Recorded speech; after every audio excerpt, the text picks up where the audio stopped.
สบายดีเดี๋ยวนี้ก็ 7 โมงตอนแรงพวกเราก็ได้พากันออกมาบ้านมันยังก็น้ำพูนั่นชื่อว่าก็แม่นอยู่น้ำพุทั้งนานis like เป็นน้ำพุหากแต่ว่าเขาเจ้าเอิ้นเป็นบ้านว่าบ่ฮู้เด้อเฮาก็บ่ฮู้เนาะ Game related baby we do it all for the set let's go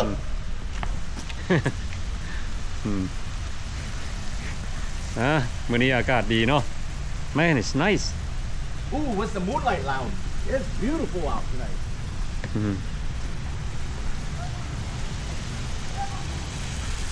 มื้อนี้อากาศดีมีลมพัดเย็นพวกเราก็มายางสบายยางอยู่น้ำพุโอ้เย็นดีน้ำพุเป็นน้ำพุคนมานั่งเล่นเนี่ยบ่เคยมาที่เทื่อนี่ไม่อยู่นี่50 ปีแล้วยังบ่เคยมาได้นี่ร้อยลีนะโอ้มาอยู่นี่4 เดือน4 เดือนหาก็มาfirst time โอ้งามหลายบ่จะเรียกว่าโฮเทลเดี๋ยวนี้คักบ่โฮซี่นี่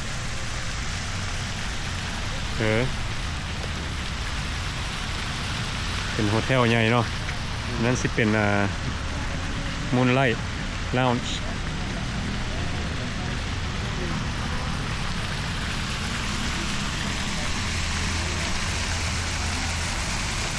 ได้ออกมานำมักกินแซ่บlet's go กินแซ่บเด้เพิ่นเขียนนี่ Laos น้ำพูพาร์คเป็นว่า You know what would be awesome if we painted those letters red, white and blue like you know like the Lao flag Yeah You know what I mean Yeah Then that would stand out Yeah I'm sure they want it like this so Yeah I mean it looks good So don't come out here and try to paint it That would be graffiti How do you know Huh? How do you know what I was thinking I mean back in America I know people do stuff like that Remember I don't know anything That's committing a crime I don't do that stuff I mean some people here in Laos I don't know what's the policy you know if you do like graffiti I don't know either I don't think there is a policy Let's walk over here Let's walk around because I told the FC we meet them at 7:30 They said yep 7:30ผมวันนี้สิมาหา FC Yeah man It's Lucas and his father and his wife Oh Yeah his father really wanted to meet him Hello Sabadi how are you man Good how you doing Good Oh Just left the party Huh I just left the party Oh yeah Have some beers you want to try with me Oh no drinking Thank you ขอบใจ You speak English Where are you from From Laos From here You from Laos Yeah Why you speak English good Because I'm not stupid Oh Good answer Yeah that's a good answer Okay Okay bye Okay bye Have a good time Okay you too Hello ฮะโอ้ยมาหาหมู่มันสิมาพ่อหมู่อยู่นี่อยู่ใกล้แถวสีหอมนี่ลุกโดยนี่ก็สิทางถ่ายให้เบิดทุกคนได้เบิ่งเลยเนาะบริเวณนี้เป็นแบบใดเฮาก็บ่ได้มาดนละโอเคทางเพิ่นก็สิเป็นโรงแรมใหญ่โคซี่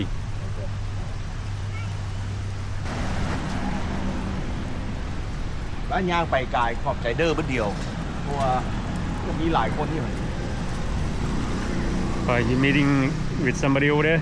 Yeah, I mean no, not there. They're going to meet us. We're going to meet them by their hotel, by where we're parked at. But we're just walking, man. We haven't exercised in a long time. Oh, okay, good. Trying to get the, trying to get the 8-pack back. And 8-pack back. And try to get that chin down. Yeah. Chin down. yeah อันนี้วะขอบใจเด้อฮะ Yeah. โอ้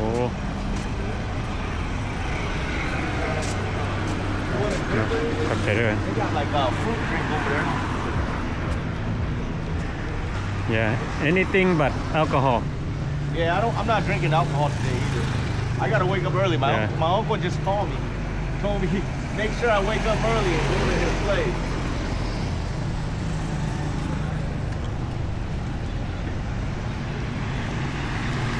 มีหลายอ่ะนะห้านอาหาร โอ้เย็นดีเนาะมื้อนี้เนาะ Yep เย็นดีหลาย Yep โอ้รถโตโยต้าโตโยต้านั่นเนาะโตโยต้าเก่าเนี่ย Look at that. Gets beat Yeah. up, but it still keep running. You know? it's an old pickup truck That's an old Toyota for you.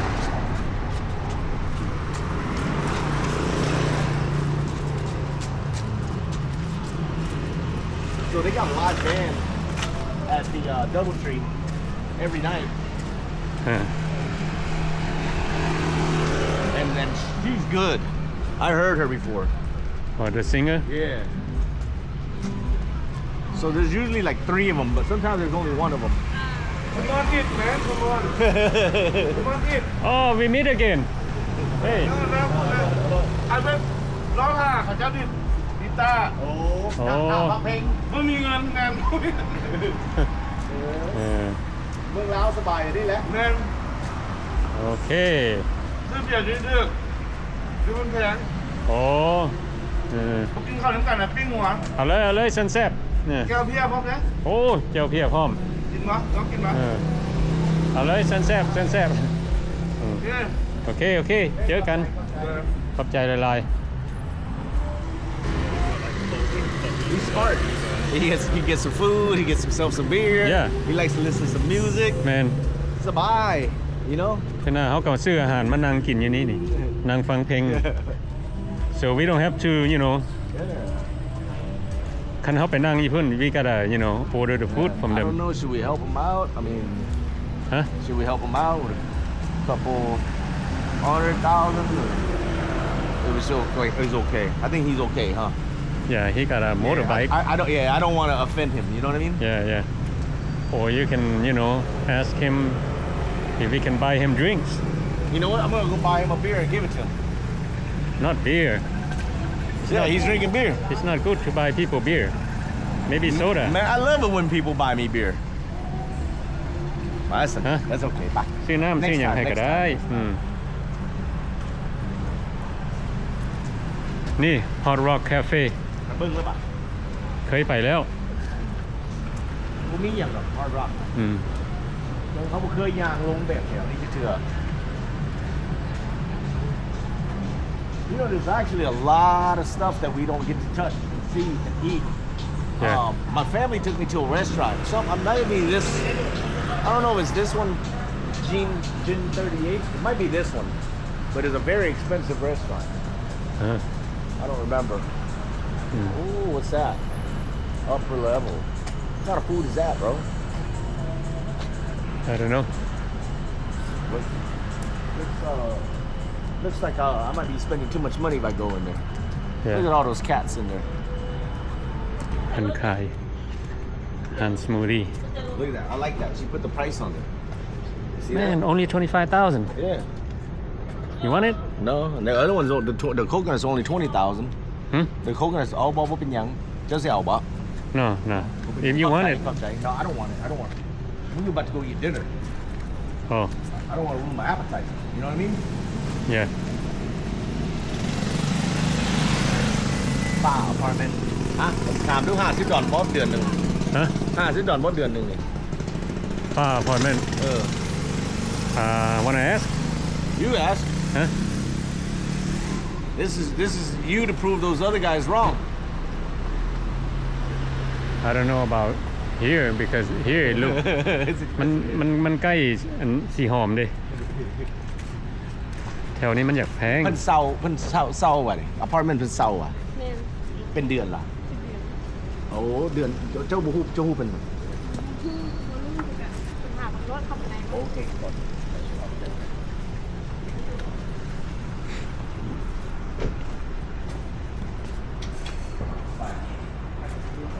เศร้าเป็นห้องแล้วมีคนตัวมีอย่างนั้น ตัวนี้เหรอโอ้มีเป็นห้องนึงแต่ว่ามันเต็มแล้วนะ บอกโอ้สถานะขั้นป้าเจ้าก็เต็มมันเดือนนึงเท่าไหร่ เขาไล่ผมคืน บอก จอมมือ โอ้มันเขียน apartment แต่ซอยขอคืนบนบริเขียนแบบ guest house บอกคือ hotel นะโอ้ต้องไล่แต่คืนได้ ยอมไปแล้ว อันน่ะ คืนเท่าไหร่ คืนเท่าไหร่ คืนหนึ่ง40 เหรียญ 40 so 800,000 okay ขอบใจเด้อ เจ้า Okay. It's like a $40 a night yeah, like a hotel. Yeah. It's a hotel, not an apartment. yeah Move on. why did you call it apartment I guess it's just the name.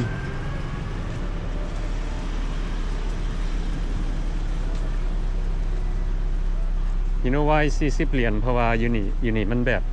ย่างไปใส่ได้เด้ yeah มันใกล้ทุกอย่างแล้วก็ต่างประเทศมาหลาย Hey, is this where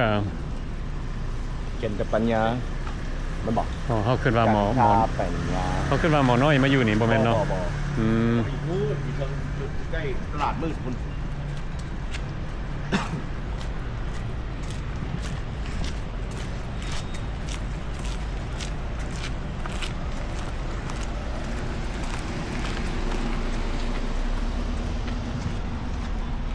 นี่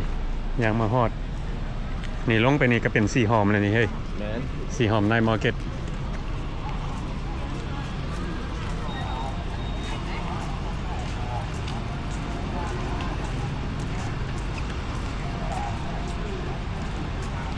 แต่สบายอยู่นี่อพาร์ตเมนต์หรือว่าโฮเทลอยากแพงหน่อยหนึงเนาะย้อนว่า good location เดี๋ยวนี้พากันยางแข่งฝนตกแล้ว มีแฮงแล้วนี่ feel good ก็บ่ได้ตกแฮงเนาะตกแฮงเฮากะลี่อยู่ไหนนี่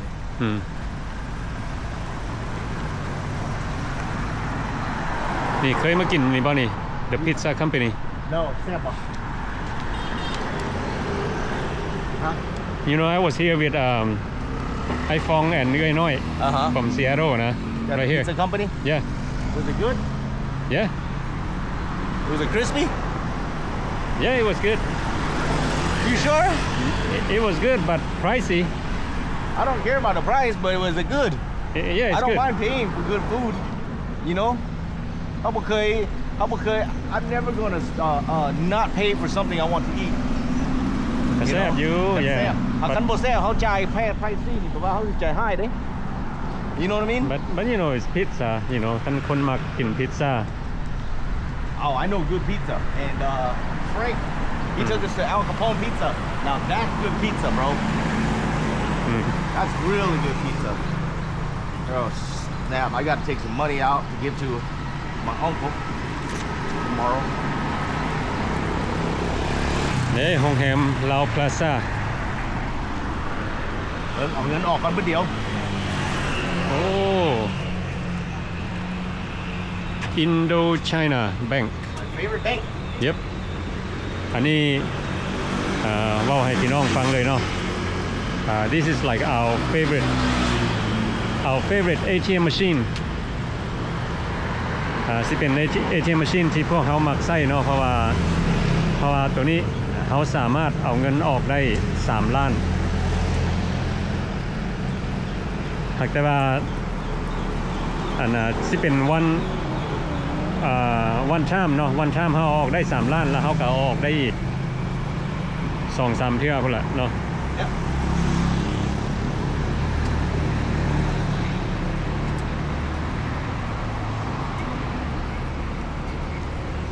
ฝนตกแห้งแล้วได้เนี่ย เข้ามานี่ ฮะ ฝนตกก็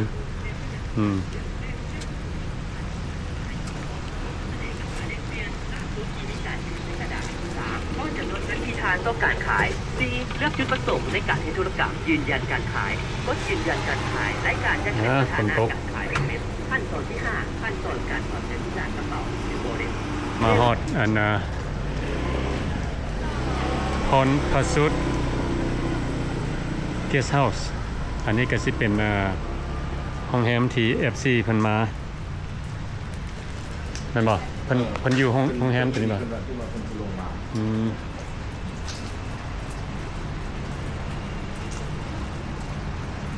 You want to wait out here? มีตัง Right here. ยืน เนาะเป็นตลาด เพิ่นเก็บตังเข้าในเนาะเพราะว่าฝนตก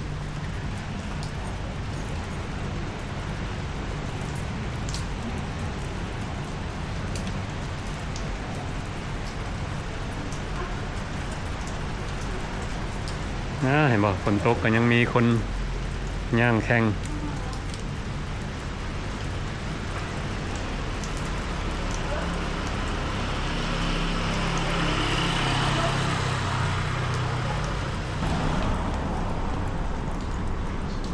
ให้ FC ฮู้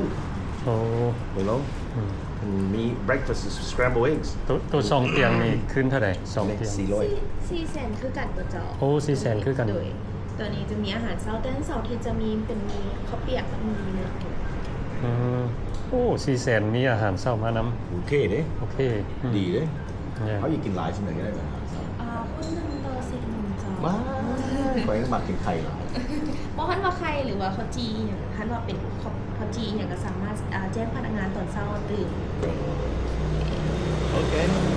So you get a plate. One person get a plate. You know, you either get that or you get that. Okay. We should try it out just to eat breakfast. 400,000. That's 200,000 each. And we stay the night down Yeah. here. Yeah. มีบอลจอดรถวะคือมันจอดคนทางนี่ โดยมีแต่จอดนำริมทาง โอ้โห เจ้าโดยมีแต่รถจักรถ้าสมมุติว่าเขาปิดตู้10:30นแม่นฝากกระแจไว้นำพนักงานเขาได้แล้วพนักงานเขาจะเอารถจักรเขามาจอดไว้ไหนให้ได้เจ้าโดย ได้ร้องแล้วเธอหนาได้มาเศร้าร้องเบิ่งซื่อโอเคขอบใจเด้อ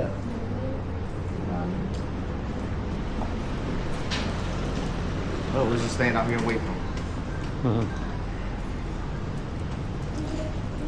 I mean, for this location, 400,000 is not bad. No, it's not bad at all. How much did you pay for this one? I pay about I think that time is like it is about 400,000 also. But ตัวนั้นมันสิเป็นแบบ4เตียงนอน Oh, hostel. คนนอนด้วยกัน Yeah, but I rent the whole room. Yeah. If you don't rent the whole room, it's only 100,000. And you share, Yeah. right? Yeah.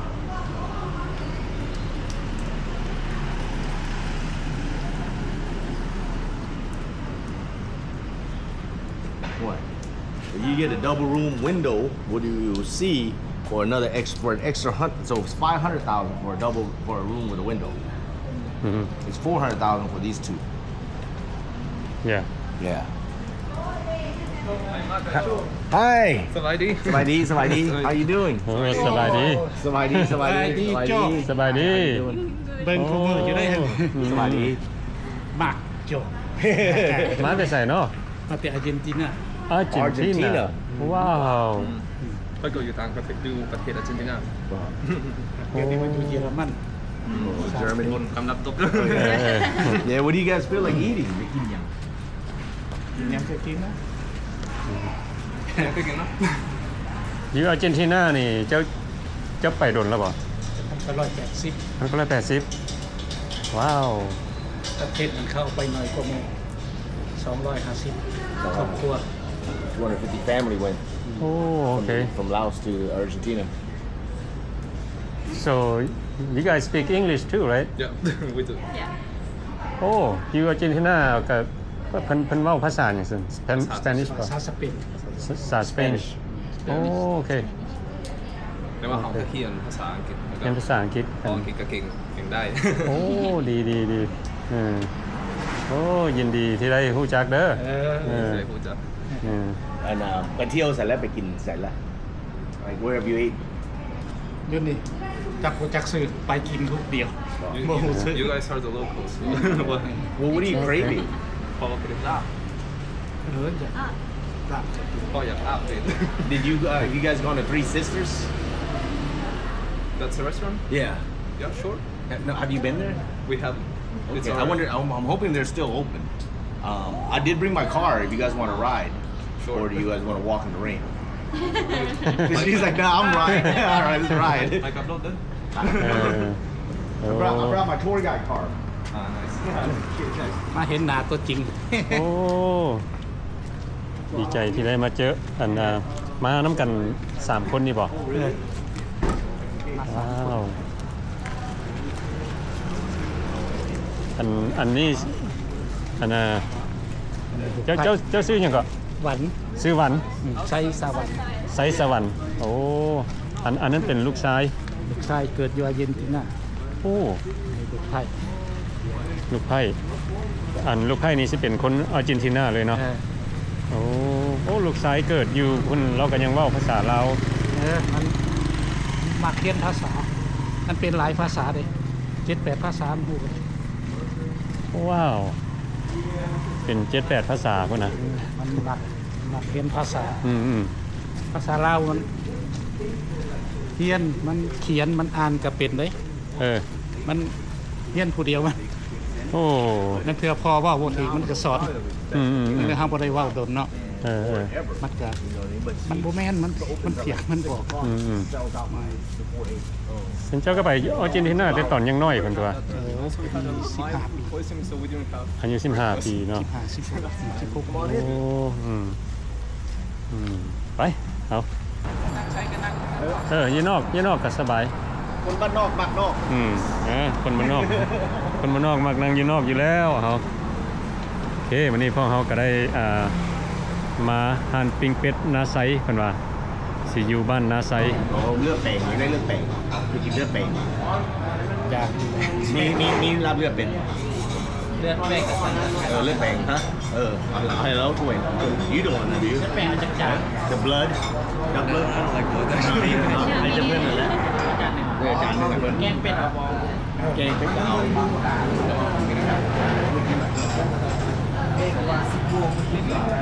What beef ลาบเลย นี่เลือดแปลง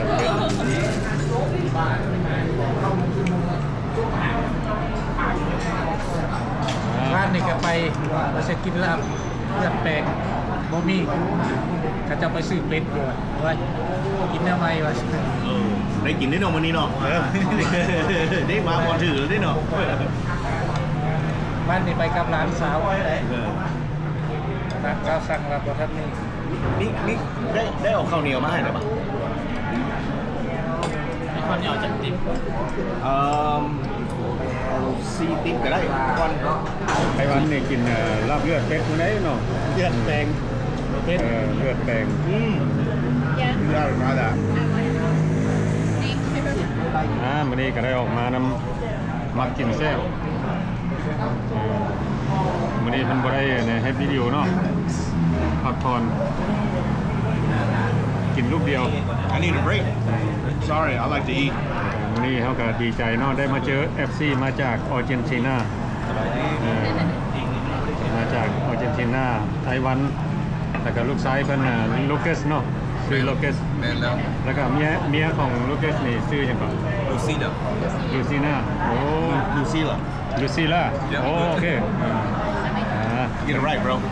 ก็ขอโทษหลายๆเขาคนมันนอกเลย That's his excuse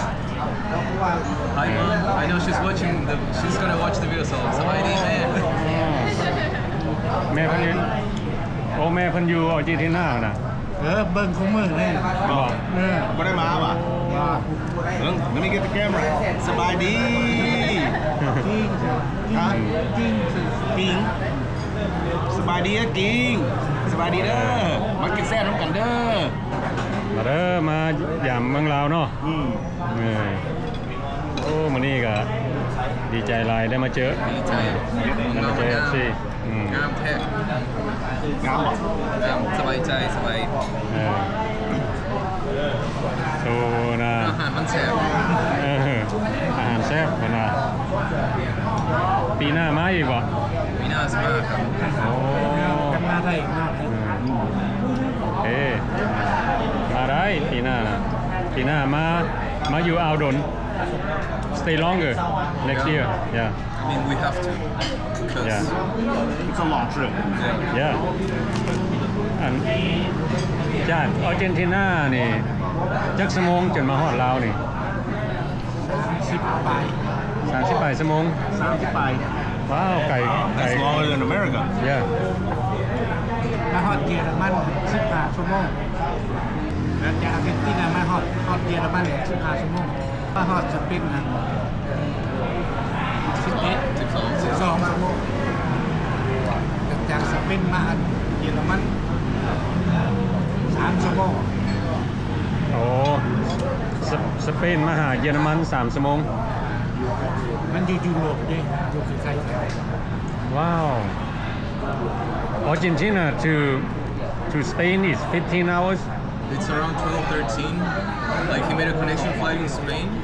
and then it was a 2-hour flight to Germany to pick us up and then we were like 14 hours until Bangkok and then 1 hour and a half to Luang so if we add everything up it's gonna be 30 hours in total. Oh okay okay wow so it's a long way from it's a long way ที่อาทิตย์หน้ามาเมืองลาว yeah it looks like a lot but is it worth it though yeah I mean it's worth it right it's worth it yeah คุ้ม What did I mean? yeah คุ้มค่าเนาะหลายชั่วโมงอยู่ฮะคุ้มค่า คุ้มค่า โอ้ ก็สบายใจ สบายใจมาเห็นมาเห็นลาวมันต่างเก่าเจริญหลายดิ เจริญหลายแม่นให้บอกเพิ่นได้มาเห็นเพิ่นก็รู้สึกว่าก็คักดีใจหลายโอ้ไอ้ที่บ่ได้ขึ้นอย่างมากแล้วแต่ที่เห็นอยู่ตู้โอ้สนุกสบายที่นี่สบายเห็นต่างเก่าเป็นชาวตะกี้ ได้มาแล้วก็รู้สึกว่ามักก็มักเนาะ น้ำหลาย น้ำลายโอ้ว้าวดีใจได้นะพวกเขาเฮ็ด YouTube ให้คนได้เห็นนะเนาะ That's what we do it for แต่คนฮู้ว่าเมืองลาวนี่สบายง่ายงามอยากกินยังก็กินได้บ่เพิ่นอยู่กินลาบเลือดเป็ดบ่มาก็ได้กินเลยเด้เนี่ยบ่ได้ไปฆ่าอีหยังซ้ำต้องฆ่าไว้ให้แล้ว Yeah Next time I'm coming with my mom so probably we're going to be 4 people Okay Oh okay like my mom really wants to come back as well after watching all your videos Thank you มื้อนี้พวกเขาก็ได้พากันออกมากินอาหารแรงอยู่ห้านปิ้งเป็ดนาไซมื้อนี้ผู้ใดก็ยิ้มข้าวยิ้มน้ำแล้วเนาะมื้อนี้เฮาก็ดีใจเนาะได้มาเจอเป๊ปซี่มาจากอาร์เจนตินาจากอาร์เจนตินา I think we're the first ones you met right Yeah first and Argentina huh we met here in Laos แม่นบ่ Yeah our first Argentine Wow Yeah we're not many คนลาว in Argentina but we exist so Yeah that's why you know at first you know I asked Mark like where you guys from and he didn't know either but then when we met you guys and then found out you guys from Argentina we was like surprised I looked it up I went to your profile and it said like it had like I thought you were French or something it had like you know like yes I don't know you know right so I'm like man I think they're from France Yeah very far away from Argentina Yeah kind of close it's close enough to Germany มื้อนี้อาหารของเฮาก็แซ่บเนาะแซ่บมื้อนี้ก็สิได้พากันกลับละไปโฮเทลไปพักผ่อน ถามเพิ่นดูเพิ่นสมใจบ่ฮะใจครับบ่ แซ่บ โอ้ยกโป้เลยได้มาเยี่ยมยามประเทศลาว ข้างทมิตรเนาะ ครับครับ ภาคปลาย แต่ว่าปีหน้านี่เพิ่นก็สิได้กลับมาใหม่เนาะนายเออ ได้มาอยู่เลย เออ มาเด้อมาเด้อ ม้วนร้ายอยู่ อืม สนุกจะเลื่อนร้าย อืมบ่มีอ้ายบ่มีหยังฝากพี่น้องบ่ให้ FC ได้อันน่ะได้ฟังบ่มีหยังฝากบ่ ไปเห็นกับเบิ่งแล้วกะสิมากคือกันนะเด้ไปเห็นกันเด้ เออ ให้มาจามลาวเฮามันจะเลื่อนเดียวบ่คือเขาตะกี้ อืม มาเห็นเทื่อหนึงก็จะมาเรื่อย ผู้ใดมาเห็นก็มากเนาะ ๆไปมาเห็นกับมันตามเก่าเด้ ก็อยากบอกว่าแม่มาเด้อ ขาฝาก ที่มานำกันกับแม่ เห็นเมียมาเด้อครับอยากมาจามม้วนร้ายอยู่นี่อยู่มันลาวครับคนลาวอยู่อาร์เจนตินาคือกันไปเห็นมาเด้อมาเที่ยวทักม้วน ขอบใจหลายๆ FC มาจากอาร์เจนตินาเนาะนะครับเป็นยังไงก็ขอขอบใจเบิดทุกคนที่เข้ามาเบิ่งวิดีโอของเรา สวัสดี โอเคบ๊ายบายโอเค